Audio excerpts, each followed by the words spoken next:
ئەم کاتتان باش بینەرانی خۆشەویستی تەلەڤیزیۆنی کۆمەڵە لەگەڵ هاوڕێی هاوکارم مشلێر هاتوینەتەوە خزمەتتان بۆ پێشکەشکردنی بابەتێک کە لە گۆڤاری پێشڕۆ وەرگیراوە لەگەڵمان بن.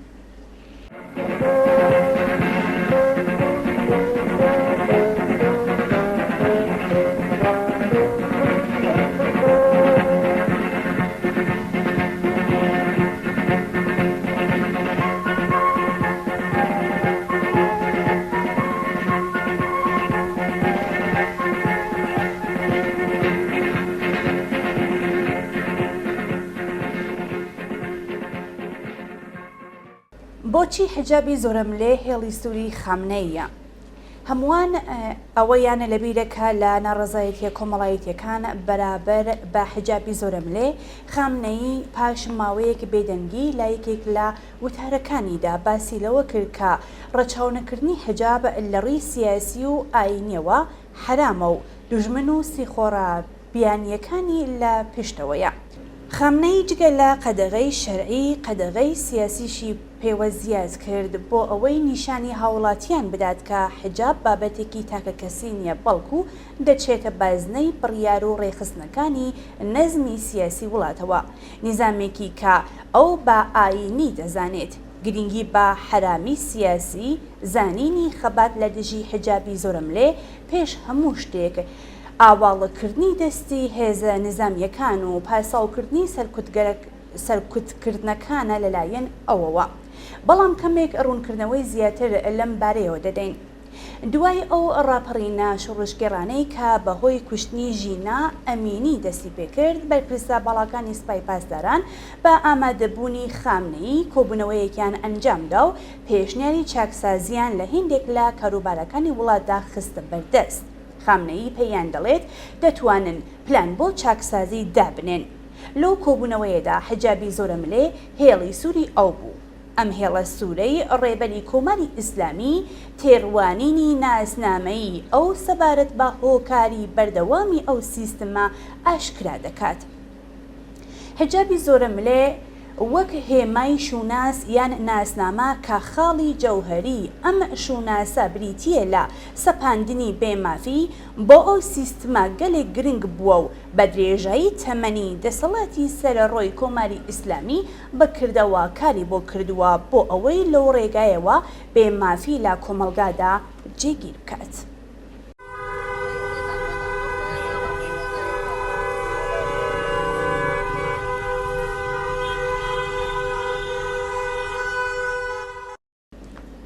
کۆماری ئیسلامی لە دەیان ساڵی ڕابردوودا نەیهێشتووە ئەم مەسەلەیە واتە سەپاندنی حیجاب لە چاوی کۆمەلگا و بیر و ڕایگشتی شاراوە بێت. باشکرا دیفاعی لێکردووە و چەندین ناوەند و دامەزراوەی بە مەبەستی بانگەشە و پەرەپێدان و سرنجام سەپاندنی بەسەر کۆمەلگادا ڕێخستووە. بۆ ئەم نیزامە و ڕێبەرایەتیەکەی زۆر گرینگە کە شوناس و فورمی ئاشکرای ئەم شوناسە لە سەپاندن و زۆرم لێکردنی بێمافی لە کۆمەلگادا بچەسبێت و هەموو هەوڵەکانی ڕێبەری لە سایەی پشت بەستن بە تونند و تیژی بریتیە لە پاراستنی ئەم فورمە لە شوناسی زۆرم لێ واتە ئیسلامی بوونی کۆمەلگا. بەڵام لەلایەکی ترەوە بۆی هەیە گەندەڵی لە ڕادەبەدەر و جێگیر لە دام و دەستگای حکوومەتدا بشاردرێتەوە و پێویست بە ئیجبار ناکات بۆ بەرەو ڕووبوونەوەی. ئەم گەندەڵیە سیاسی و ئەخلاقی و داراییە دەتوانێت مێنێتەوە و کاتێک پرسی دزی و گەندەڵی هاتە ئاراوە ڕێبەری فەرمانیدا کە زۆری لەسەر مەڕۆن بۆ ئەوەی بابەتی گەندەڵیەکانی ئەو حکوومەتەی کە ئەو وەک ڕێبەر هیدایەتی دەکات نەکەوێتە بەرچاوی خەڵک و نەبێتە جێگەی باس و ڕۆژەوی گشتی. بەڵام لەبەر ئەوەی حیجاب فورمی شوناسی نظام نیشان دەدات پێویستە ئاشکرا و ئیجباری بێت و بەسەر کۆمەلگادا بسەپێندرێت.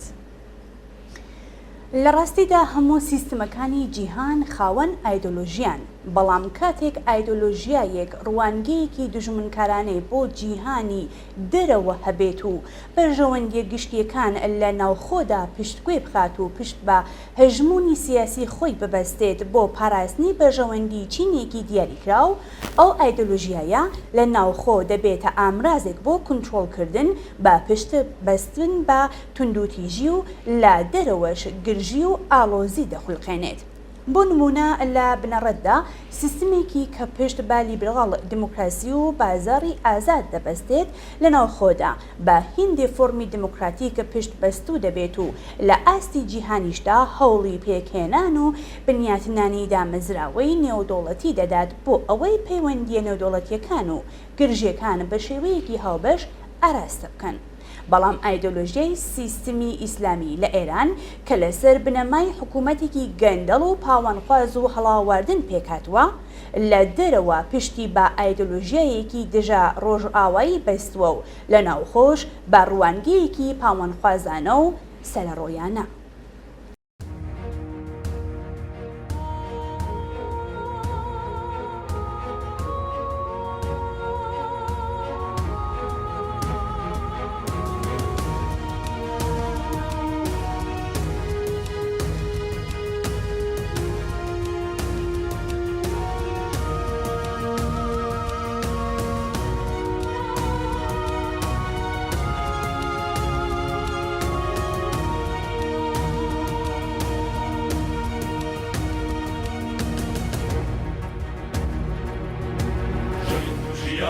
آزادی رادمالی بیداری برو جهانی شادی ژن آزادی ژن آزادی رادمالی بیداری برو جهانی شادی ژن آزادی ژن سربستی دنیا مرگت بپستی تو ای کۆنا پەرستی ژن سربستی ژن ژیان ڕزگاری کۆمەڵگای کوردەواری تۆ خۆشەویستی یاری ژن ژیان ڕزگاری ژن ژیان ئازادی ڕادەماڵی بێدادی بەرە و جیهانی شادی ژن ژیان ئازادی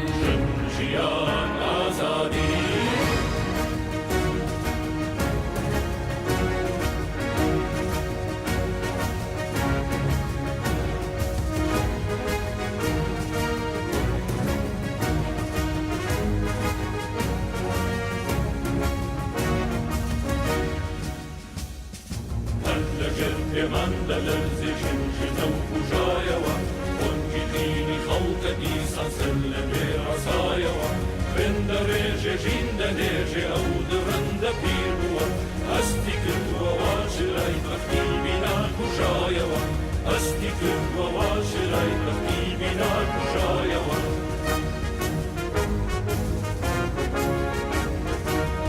لەسەر هەودایەک بەندە تەختی بەختی ملهوڕی لەسەر هەودایەک بەندە تەختی بەختی ملهوڕی گول لە یەمانای هەبوونی گیرە بەو هەودایەوە ئەم خرۆشی سەر شەقامە موژدەهێنێکی سبەی ئەو سبەینەی واژیانی خۆی لەگەڵ هەستایەوە ئەو سبەینەی واژیانی خۆی لەگەڵ هەستایەوە ژن ژیان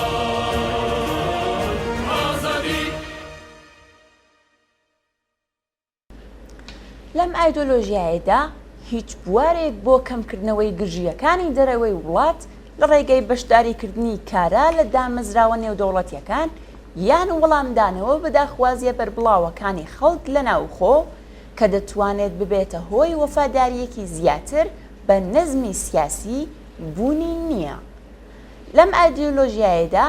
دروستکردنی شوناسی ئاینی سیاسی لە ڕێگەی ئەو بەهایانەوە کە سیستم لە بیر و باوەڕ ئاینیەکاندا پشتی پێدەبەستێت زۆر گرنگە. ڕێبەری کۆماری ئیسلامی حیجاب بە ئیجباری دەزانێت چونکە شێوازی دەرکەوتنی ژنان لە گۆڕۆپانی گشتیدا هێمای ڕواڵەتی کۆمەڵگایەکە کە سیستمێکی پیرۆز تێیدا حکومڕانی دەکات و لە بری هاوڵاتیەکی خاوەن بڕیار و خاوەن ئیرادەی کە ڕێز لە شکۆ و کەرامەتی دەگرێت کۆمەڵگەیەکی ئیرادە لێزەوتکرا و سوکایەتی پێکرا و ملکەت جێگەی دەگرێتەوە. ئاوا کۆمەڵگایەک بە ئەرکی خۆی دەزانێت مل بە پێڕەوکردنی سیاسەت و فەرمانەکانی حکوومەت بدات و بە دووادا چۆن بۆ داواکاری یاسایی و مافی هاوڵاتی بوون ناکات. گوێڕایەڵە و ئیرادەی لێ سەندراوەتەوە. ڕێبەری کۆماری ئیسلامی کە خۆی لە لووتکەی دەسەڵاتی سیستمێکی پیاوسالاریدا دەبینێتەوە و دەیەوێت بیر و باوەڕە ئاینی و سیاسیەکەی پێویستیەکی بێ ئەملا و ئەولای کۆمەڵگا بێت، مەبەستی ئەو لە دروستکردنی کۆمەڵگەیەکی ئیسلامی کە پشتیوان و پاڵپشتی دەوڵەتی ئیسلامی بێت، ئاراستەکردنی کۆمەڵایەتی کۆمەڵگایەکە کە لە خۆی بێگانە و نامۆ بێت و بە پشتبەستن بە هێز و دەسەڵاتی نظامی و توندوتیژی و سەرەڕۆیی هەوڵ بدات ئەو لە خۆ بێگانە بوونە جێگیر بکات. ئەو کەسانەی لە بوونی خۆیان نامۆ و بێگانان پابەندی ئەو دەور و نەقشە دەبن کە سیستەم بۆیان دیاری دەکات و چاوەڕوانی لێیان هەیە. بەڵام ئەو هاوڵاتێکە لە هەوڵی بەدەستهێنانی مافی ئینسانی خۆی و بەشداری لە سیاسەت و بەدەستەوەگرتنی چارەنووسی خۆیدایە، دۆخێکی وا قبول ناکات لە بنەڕەتدا ئەو کەسانەی پێداگری لەسەر مافە ئینسانیەکانی خۆیان دەکەن، پشت بە یاسای ئەخلاقی دەبەستن کە بێگومان لە سیستمی ئیسلامیدا نەک هەر بنەمای یاسای ئەخلاق و مافی مرۆڤ بوونی نیە، بەڵکو تەسلیم بوونە بە بێمافی. یاسا لەو کۆمەڵگایانەی کە هاووڵاتی چارەنووسی خۆی بەدەست خۆیەتی، کۆمەڵگا ئەخلاقیەکان جەخت لەسەر دابینکردنی بەرژەوەندی گشتی دەکەنەوە. لە کاتێکدا لە نظامی ئیسلامیدا یاسا و لەوانە یاسای حیجابی زۆرم لێ بە مەبەستی پاراستن و مەسلحەتی ئەو سیستمە پێک دێت. هەموو هەوڵەکانی نظام و توندوتیژیەکەی بە پشتیوانیکردن لەلایەن ڕێبەریەوە لە پێناو ئەوەدایە کە هاووڵاتیان لەناو کۆمەڵگەدا بکەن بە هاووڵاتیەکی لەخۆ و بێگانەی ملکەتی شوناسێکی سەپێنراو، بە واتایەکی تر قبولکردنی بێمافیەکانی خۆیان. بەڵام بزوتنەوەی شۆڕشکێرانەی ژینا و بەردەوامبوونی تا ئەمڕۆ دەریخست کە کۆمەڵگای ئێران بەرەو دووبارە بەدەستهێنانەوەی شوناسی ئینسانی خۆی هەنگاو دەنێت، شوناسێکی کە خامنەیی و نیزامی دیکتاتۆری کۆماری ئیسلامی بە زۆر و سەرکوت دژایەتی دەکات.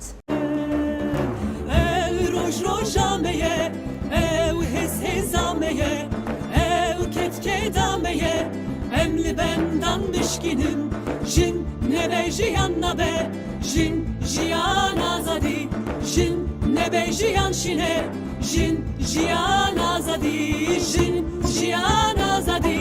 jin jiyan azadi, jin jiyan azadi, jin jiyan azadi, jin jiyan azadi, jin jiyan azadi, jin jiyan azadi, jin jiyan azadi.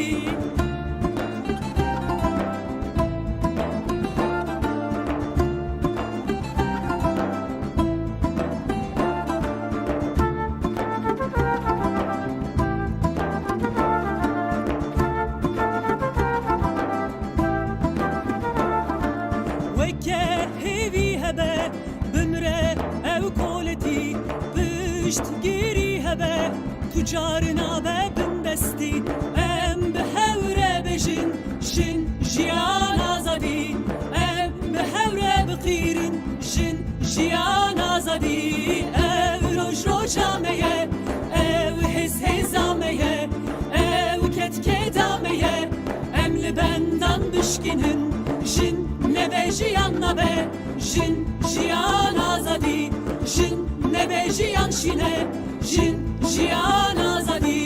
jin jiyan azadi jin jiyan azadi jin jiyan azadi jin jiyan azadi jin jiyan azadi jin jiyan azadi jin jiyan azadi جن ژیان ئازادی ژن ژیان ئازادی ژن ژیان ئازادی ژن ژیان ئازادی ژن ژیان ئازادی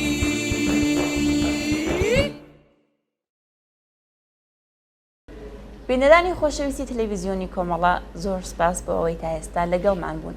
هیوادارین ئەم بابەتە جێگای سەرنجدان بوو بێت.